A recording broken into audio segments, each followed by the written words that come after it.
अस्सलाम वालेकुम स्टूडेंट्स, कैसे हैं आप लोग। उम्मीद है आप सब खैरियत से होंगे। आई am Saeeda Kamna Nadeem, I am a biology teacher for class 9th।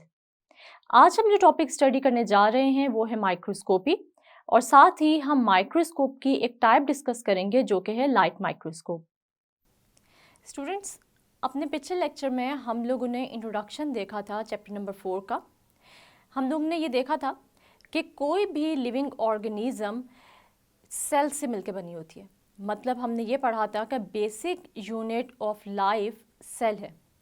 चाहे हम ये कहें कि स्ट्रक्चर्स हों या लिविंग ऑर्गेनिजम्स के फंक्शंस हों, वो सब के सब डिपेंड करते हैं सेल्स पे। हमने ये पढ़ा कि बहुत सारे जब सेल्स मिलते हैं तो वो टिश्यूज़ बनाते हैं। इसके अलावा हम लोगों ने एग्जांपल्स देखी कि चाहे बटरफ्लाई का विंग हो, हमारी आँख हो, या किसी भी एनिमल का कोई बॉडी पार्ट हो, या अगर हम प्लांट की बात करें तो प्लांट भी सेल से ही मिलके बना हुआ है। इसी तरह कुछ ऑर्गेनिजम्स हैं जो कि सिर्फ और सिर्फ एक सेल से मिलके बने हुए हैं, और बहुत सारे ऐसे ऑर्गेनिजम्स भी हैं जो कि बहुत सारे सेल से मिलकर बने हुए हैं। वो ऑर्गेनिज्म जो कि एक सेल से मिलकर बना हुआ है उसको हमने नाम दिया था यूनिसेलुलर ऑर्गेनिज्म का, और वो ऑर्गेनिजम्स जो कि बहुत सारे सेल से मिलकर बने हुए हैं हमने उनको नाम दिया था मल्टी सेलुलर ऑर्गेनिज्म का। स्टूडेंट्स, इसके अलावा हमने प्रोकैरियोटिक और यूकैरियोटिक सेल्स के बारे में भी स्टडी किया था। हमने देखा था कि वो सेल्स जिनमें वेल डिफाइंड न्यूक्लियस है उनको हमने नाम दिया था यूकैरियोटिक सेल का, और इन सेल्स में मेम्ब्रेन बाउंडेड ऑर्गेनेल्स भी हमें नज़र आते हैं। प्रोकैरियोटिक सेल्स वो सेल्स होते हैं जिनमें वेल डिफाइंड न्यूक्लियस नहीं होता और ना ही मेम्ब्रेन बाउंडेड ऑर्गेनेल्स प्रेजेंट होते हैं।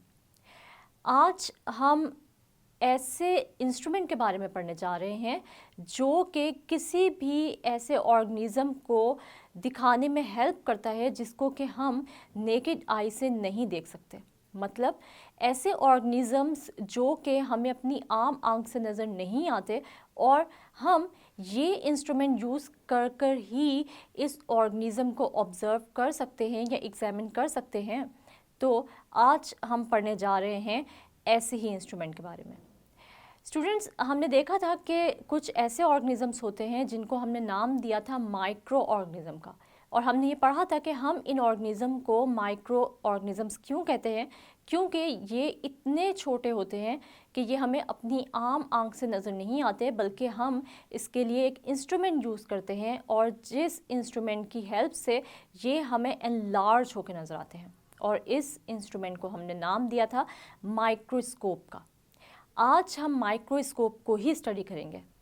हम देखते हैं कि माइक्रोस्कोप की दो टाइप्स हैं, जैसे कि लाइट माइक्रोस्कोप और इलेक्ट्रॉन माइक्रोस्कोप। लाइट माइक्रोस्कोप और इलेक्ट्रॉन माइक्रोस्कोप के अलावा कंपाउंड माइक्रोस्कोप भी प्रेजेंट है, मगर जो हम डिस्कस करेंगे डिटेल में वो लाइट माइक्रोस्कोप और इलेक्ट्रॉन माइक्रोस्कोप है। स्टूडेंट्स, माइक्रोस्कोपी हम किसको कहते हैं? माइक्रोस्कोपी हम कहते हैं the use of microscope is called microscopy. यानी हम ये देखेंगे कि हम किसी भी माइक्रोस्कोप को किस तरह यूज़ कर सकते हैं, और ये हम डिस्कस करेंगे माइक्रोस्कोपी में। सबसे पहले पुराने ज़माने की अगर हम बात करें तो शुरू में क्योंकि हमारे पास इतनी ज़्यादा टेक्नोलॉजी नहीं थी, तो हम देखते हैं कि 1595 में ज़ेकेरियस जेनसन ने एक इंस्ट्रूमेंट बनाया जिसको हमने नाम दिया कंपाउंड माइक्रोस्कोप का। ये इंतहाई सिंपल माइक्रोस्कोप था। आज के ज़माने की अगर हम बात करें तो बहुत ही एडवांस्ड टाइप के माइक्रोस्कोप्स अब आ गए हैं, जैसे कि लाइट माइक्रोस्कोप, और इससे भी कहीं ज़्यादा एडवांस जो फॉर्म है माइक्रोस्कोप की वो है इलेक्ट्रॉन माइक्रोस्कोप। स्टूडेंट्स, हम देखते हैं कि कंपाउंड माइक्रोस्कोप एक इंतहाई सिंपल माइक्रोस्कोप था, और यहाँ पर अगर हम इसके स्ट्रक्चर की बात करें तो कंपाउंड माइक्रोस्कोप सिर्फ़ और सिर्फ एक ट्यूब पर मुश्तमिल था, और इस ट्यूब में दोनों साइड्स पर दो लेंसेस लगे हुए थे। एक लेंस जो कि किसी भी स्पेसिमेन या किसी भी ऑब्जेक्ट या वो ऑर्गेनिज्म जिसको कि हमने स्टडी करना है उसको एनलार्ज करके दिखाता था, और एक लेंस वो जो कि ऊपर की तरफ होता था, और इसको हम नाम देते थे वियर लेंस का, यानी कि वो लेंस जो कि हमारी आँख के बिल्कुल नीचे होगा और एक वो लेंस जो कि बिल्कुल स्पेसिमन हमने जहाँ रखा है उसके बिल्कुल ऊपर एक लेंस होगा जो कि स्पेसिमन को एनलार्ज करेगा। हम देखते हैं कि इस माइक्रोस्कोप यानी कि कंपाउंड माइक्रोस्कोप की अगर मैग्नीफिकेशन की हम बात करें तो ये कितना हद तक किसी भी स्पेसिमन को एनलार्ज करता था, तो इसकी magnification power 3x to 9x थी। यानी ये तकरीबन हर स्पेसिमन को 3 गुना से 9 गुना बड़ा करके दिखा सकता था। स्टूडेंट्स, जब भी हम माइक्रोस्कोप की बात करते हैं तो हमारे जहन में दो टर्म्स आ जाती हैं। हम देखते हैं कि आपने यकीनन मैग्नीफिकेशन के बारे में भी सुना होगा और साथ ही साथ जब भी आपने माइक्रोस्कोप को अपनी प्रैक्टिकल लैब में यूज़ किया होगा तो आपके टीचर ने आपको रिजॉल्विंग पावर या रेजोल्यूशन के बारे में भी बताया होगा। तो हम एक दफ़ा इनकी डेफिनेशन को स्टडी कर लेते हैं ताकि आपके जहन में इसका कॉन्सेप्ट मज़ीद क्लियर हो जाए। स्टूडेंट्स, मैग्नीफिकेशन या मैग्नीफाइंग पावर क्या होती है? हम कहते हैं कि मैग्नीफिकेशन को कुछ इस तरह डिफाइन किया जा सकता है। Magnification is the increase in apparent size of an object. मतलब इसका ये है कि किसी भी ऑब्जेक्ट को हम उसके ओरिजिनल साइज से अगर बड़ा करके देखें तो उसको हम कहेंगे कि ये इसकी मैग्नीफिकेशन पावर है। यानी कोई भी माइक्रोस्कोप किसी भी ऑब्जेक्ट को यानी किसी भी स्पेसिमन को कितना हद तक बड़ा कर सकता है या एनलार्ज कर सकता है, तो इसे हम कहते हैं इस माइक्रोस्कोप की मैग्नीफिकेशन पावर या फिर मैग्नीफाइंग पावर। इसी तरह अगर हम रिजॉल्विंग पावर की बात करें या रेजोल्यूशन की बात करें तो ये क्या है? हम देखते हैं कि resolution is the measure of the distance between two objects. यानी इसका मतलब ये हुआ कि किसी भी ऑब्जेक्ट के दरमियान दो ऑब्जेक्ट्स अगर हम लें तो उनके दरमियान कितना डिस्टेंस है। हम इसको इस तरह भी डिफाइन कर सकते हैं कि resolving power is the measure of the clarity of an object. यानी अगर हम ये कहें कि हम किसी भी ऑब्जेक्ट को कितना क्लियरली स्टडी कर सकते हैं तो इसको भी हम इसकी रिजॉल्विंग पावर या रेजोल्यूशन कहते हैं। स्टूडेंट्स, मैं आप लोगों को इसको थोड़ा और मज़ीद सिंप्लीफाई कर देती हूँ कि अगर हमारे पास दो ऑब्जेक्ट्स पड़े हुए हैं और वो दोनों ऑब्जेक्ट्स एक दूसरे के बिल्कुल करीब पड़े हुए हैं तो हम इन दोनों को कितने डिस्टेंस पर देख सकते हैं, यानी इन दोनों ऑब्जेक्ट्स में कितना डिस्टेंस मौजूद है। इस डिस्टेंस को जब हम मेजर करेंगे मतलब दो ऑब्जेक्ट्स के दरमियान जो डिस्टेंस मौजूद है इसकी मेजरमेंट को हम कहेंगे कि ये इसकी रिजॉल्विंग पावर या फिर रेजोल्यूशन है। स्टूडेंट्स, अगर हम अपनी रेजोल्यूशन यानी अपनी नेकेड आई की रेजोल्यूशन की बात करें तो हमारी resolution power of naked eye है 0.1 मिलीमीटर और इसका मतलब ये हुआ कि अगर दो ऑब्जेक्ट्स जो कि 0.05 मिलीमीटर के डिस्टेंस पर पड़े हैं तो हम उनको डिफ्रेंशिएट नहीं कर सकते और क्लियरली हम उनको नहीं देख सकते। लेकिन वो दो ऑब्जेक्ट्स जो कि 0.1 मिलीमीटर के डिस्टेंस पे पड़े हुए हैं उनको हम क्लियरली एग्जामिन या ऑब्ज़र्व कर सकते हैं। इसी तरह अब हम पढ़ेंगे माइक्रोस्कोप की टाइप को जो कि है light microscope. Students, light microscope की वर्किंग इलेक्ट्रॉन माइक्रोस्कोप या कंपाउंड माइक्रोस्कोप से बिल्कुल डिफरेंट है, क्योंकि हम ये देखते हैं कि हम इसको लाइट माइक्रोस्कोप क्यों नाम देते हैं। लाइट माइक्रोस्कोप हम इसलिए इसको कहते हैं क्योंकि ये स्पेसिमन को एग्जामिन करने के लिए लाइट का इस्तेमाल करता है। यानी हम ये देखते हैं कि जब भी हमने लाइट माइक्रोस्कोप को यूज़ करना है तो कोई भी स्पेसिमन ऑब्ज़र्व करने के लिए हमें बीम ऑफ विजिबल लाइट की ज़रूरत होगी। यानी विजिबल लाइट के अंडर ही हम किसी भी स्पेसिमन को स्टडी करेंगे लाइट माइक्रोस्कोप यूज़ करते हुए। कि अगर हम लाइट माइक्रोस्कोप के स्ट्रक्चर को डिस्कस करें तो सबसे पहले यहाँ पर भी डिफरेंट टाइप्स के लेंसेज होते हैं।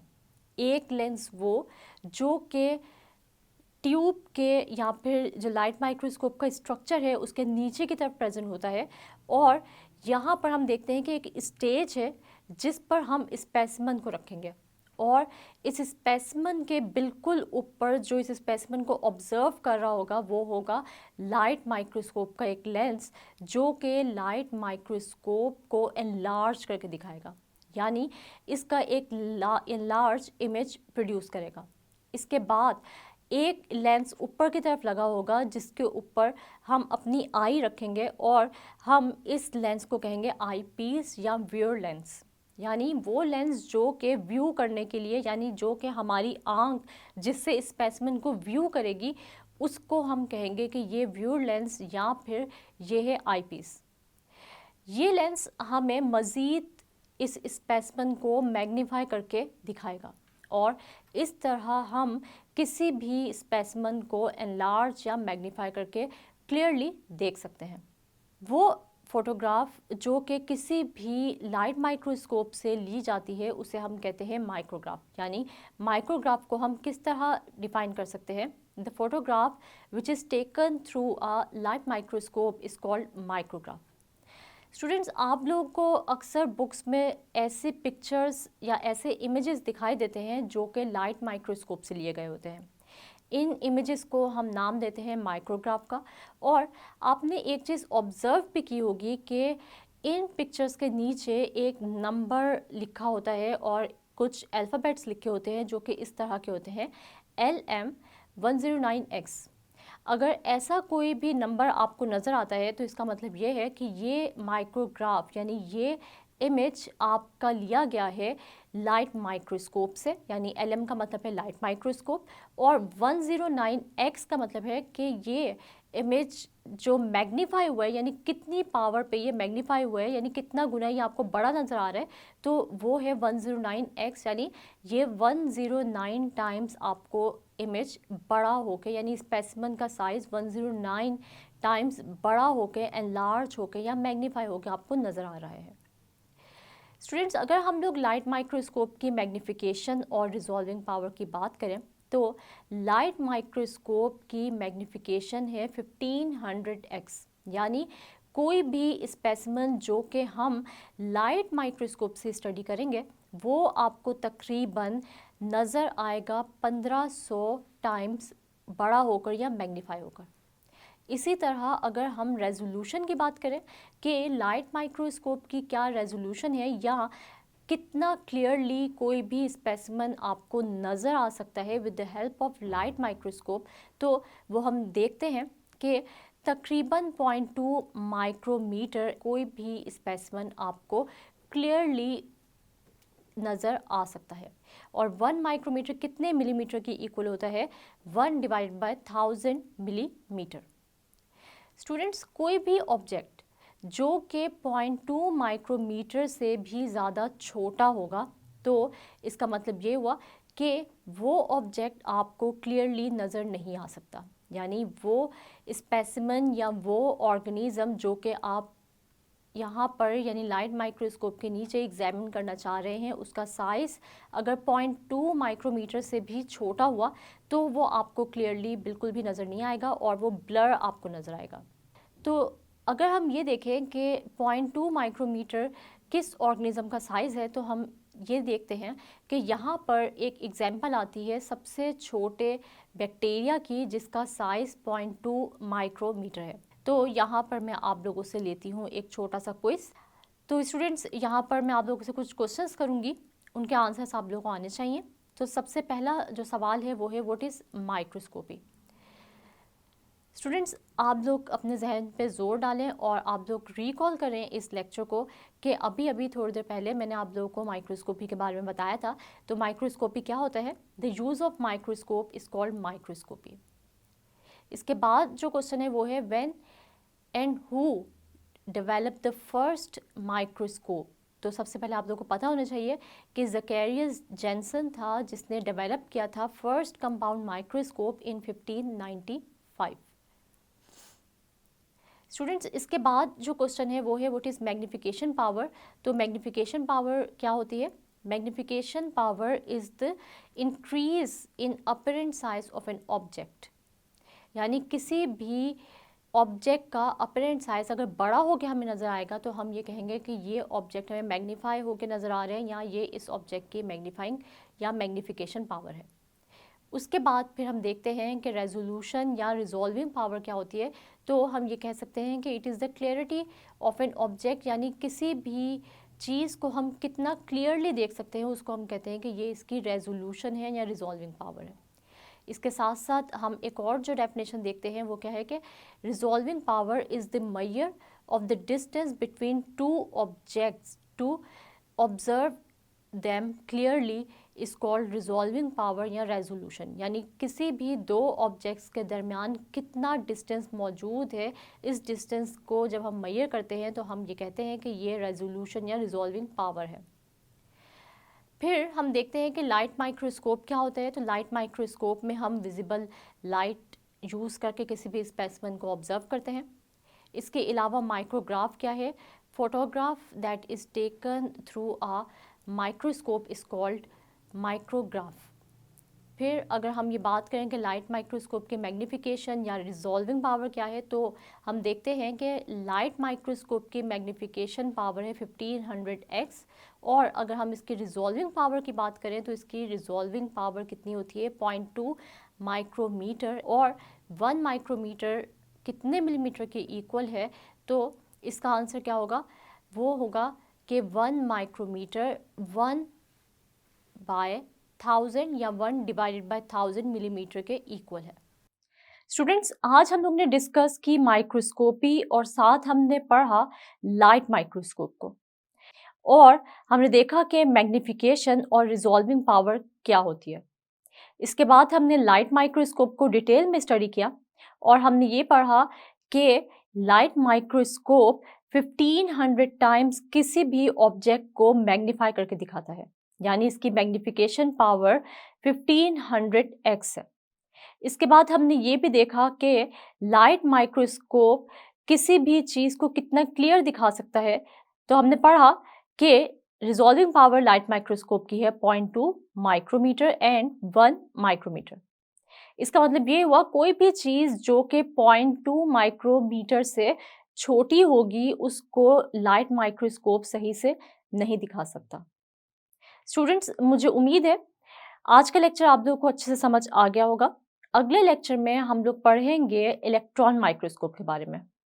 तब तक अपना बहुत सारा ख्याल रखिएगा और मुझे दुआओं में याद रखिएगा। अल्लाह हाफिज़।